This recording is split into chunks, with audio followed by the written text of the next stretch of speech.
Assalamualaikum warahmatullahi wabarakatuh. Alhamdulillah, pada kesempatan kali ini saya akan menjelaskan terkait dengan penegakan hukum lingkungan hidup beserta dengan penyelesaian sengketa.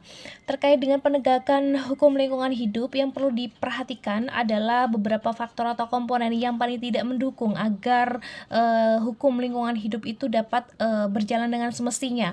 Misalnya terkait dengan instrumen hukum itu sendiri, ya. Instrumen hukum terkait hukum lingkungan hidup ada di dalam Undang-Undang 32 tahun 2009 dan aturan-aturan teknis yang lainnya. Kemudian ada institusi hukum, ya, dalam hal penyelenggara terkait dengan sistem.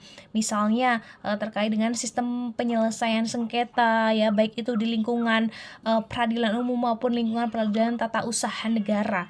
Nah, untuk faktor yang lainnya atau komponen yang lainnya yang berperan serta mendukung terkait dengan fungsi agar hukum itu dapat berjalan, yaitu adanya masyarakat, kontribusi dari masyarakat itu. Nah, ini selaras dan senada dengan apa yang dikatakan oleh si Friedman. Nah, Friedman mengatakan bahwasanya yang namanya hukum itu dapat berfungsi dengan hal memperhatikan 3 faktor. Misalnya ada yang namanya substansi hukum, baik itu substansi hukum berkaitan dengan material maupun berkaitan dengan formil.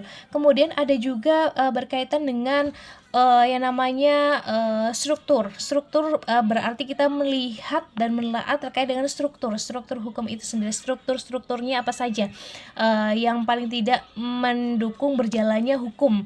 Nah, yang ketiga ada faktor budaya, yang mana itu berkaitan dengan nilai yang ada di dalam suatu hukum. Terkait dengan perlindungan dan pengelolaan lingkungan hidup, itu merupakan suatu upaya yang terpadu dan sistematis agar yang namanya fungsi lingkungan hidup itu dapat berjalan dengan semestinya, ya, dan menghindari atau terhindar dari pencemaran dan kerusakan lingkungan dengan melalui salah satunya adalah penegakan hukum. Nah, penegakan hukum terkait dengan lingkungan hidup itu ada berbagai macam cara atau upaya yang bisa dilakukan. Misalnya ada upaya preventif maupun cara represif. Terkait dengan upaya preventif, kita bisa melihat bahwasanya dalam hal ini ada yang namanya pengaturan. Nah, pengaturan itu merupakan suatu upaya antisipasi terkait dengan apabila terjadi suatu tindak pidana atau terjadi suatu pelanggaran atau terjadi suatu pencemaran maupun kerusakan lingkungan hidup. Kemudian ada juga terkait upaya preventif, misalnya pemerintah melakukan suatu pembinaan, ya, baik itu pembinaan kepada aparat pemerintah maupun aparatur penegak hukum, ya, terkait dengan memberikan pelatihan dan lain sebagainya agar mengedukasi bagaimana dalam hal lingkungan hidup itu bisa dioptimalkan dan optimalisasi itu berkelanjutan dalam arti fungsi lingkungan hidup itu dapat berjalan atau bisa memberikan manfaat bagi seluruh masyarakat.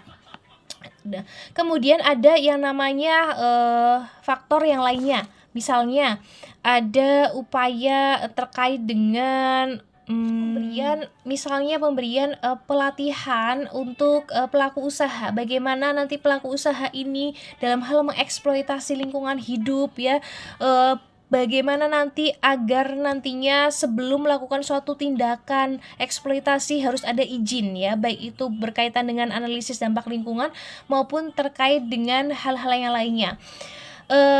Upaya preventif itu juga bisa dilaksanakan melalui sosialisasi kepada masyarakat, ya.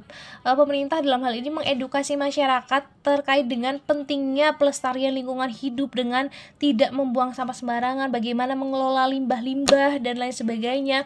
Dan upaya preventif yang terakhir kita bisa lihat bahwa ada yang namanya juga upaya preventif yang terakhir dengan cara pengawasan. Nah, pengawasan itu dapat dilakukan oleh menteri, oleh gubernur, oleh bupati dan lain sebagainya dalam hal mengawasi terkait pelaksanaan peraturan perundang-undangan maupun terkait dengan izin.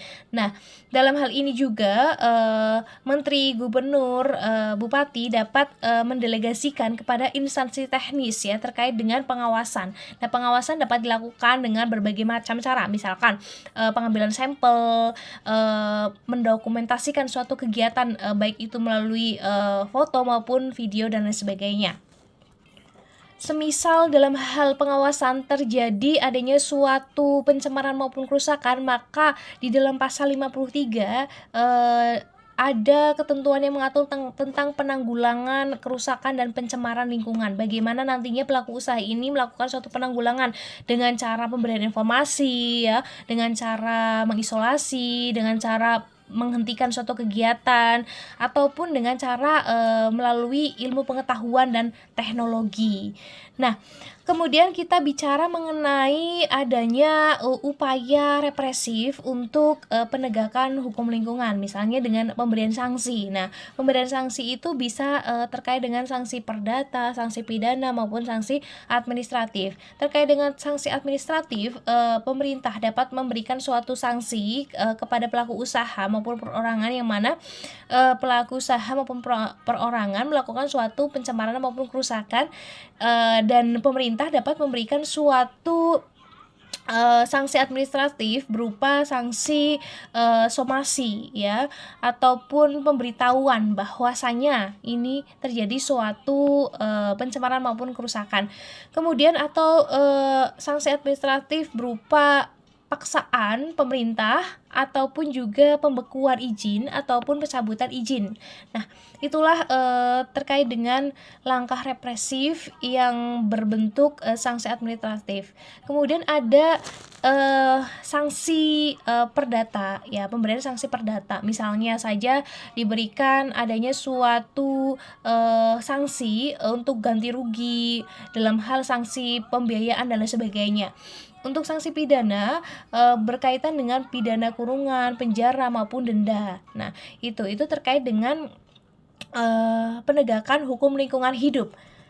Kemudian bagaimana sih penyelesaian sengketa lingkungan hidup? Penyelesaian sengketa hidup dapat dilaksanakan dengan berbagai macam cara. Misalkan dengan cara alternatif dispute resolution, ya, atau kita sebut sebagai penyelesaian di luar pengadilan, atau penyelesaian dalam arti misalnya ada mediasi, ada negosiasi, konsiliasi, dan arbitrase. Nah, itu merupakan langkah atau cara bagaimana sih nantinya penyelesaian sengketa itu dilaksanakan, berupaya agar nanti win-win solution, ya. Jadi sama-sama menang artinya di sini. Nah, jadi tidak hanya bagi yang terdampak, yang memberikan dampak juga sama-sama untung. Nah, seperti itu. Artinya memberikan dalam arti memberikan suatu hasil yang sama-sama menang, ya, tidak ada kalah dan menang, seperti itu. Kemudian ada yang namanya penyelesaian sengketa di dalam pengadilan atau di lingkungan peradilan, misalnya dalam hal litigasi di dalam lingkungan peradilan umum, ya, terkait dengan perdata, terkait dengan pidana dan lain sebagainya. Nah, untuk perdata maupun pidana dapat kita upayakan dengan pengajuan gugatan, ya. Perdata kita mengajukan gugatan ke lingkungan peradilan umum di pengadilan negeri. Nah, kemudian dapat mengajukan upaya hukum berupa banding dan upaya hukum berupa kasasi. Nah, maupun bisa juga dengan upaya hukum yang luar biasa, yaitu dengan cara peninjauan kembali. Nah, kemudian juga ada gugatan nantinya perdata maupun pidana juga harus diperhatikan alat bukti, ya. Misalkan alat bukti perdata ada berupa surat, sanksi, sumpah, pengakuan dan persangkaan.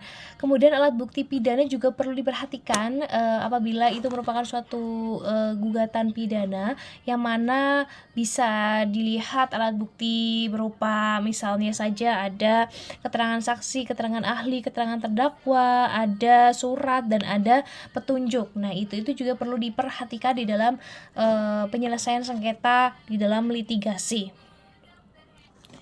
Lalu siapa saja sih yang dapat mengajukan gugatan? Nah, gugatan ini dapat diajukan oleh masyarakat secara personal maupun pemerintah, baik itu pemerintah baik di pusat maupun di daerah. Nah, dan juga dapat diajukan oleh LSM, lembaga swadaya masyarakat, di mana LSM tersebut harus berbentuk badan hukum, ya, berbadan hukum, dan memang fungsinya dalam hal pelestarian lingkungan hidup dan sudah sudah berkontribusi, sudah berjalan sekitar 2 tahun dalam hal terkait dengan fungsi lingkungan hidup itu sendiri. Nah, itu dapat mengajukan suatu gugatan.